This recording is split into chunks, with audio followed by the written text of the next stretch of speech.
গেছে, তার শত শহীদের মৃত্যুবরণ, তাদেরকে আমরা আর পাবো না। মেধা ছাত্র কোথায়?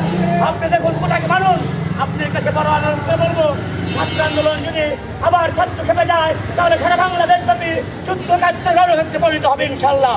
ইনশাআল্লাহ। বলবো ছাত্র ভাই বন্ধুরা এবং ছাত্র বোনেরা, ছাত্রীরা ভয় পাবেন না, ভয় পাবেন না।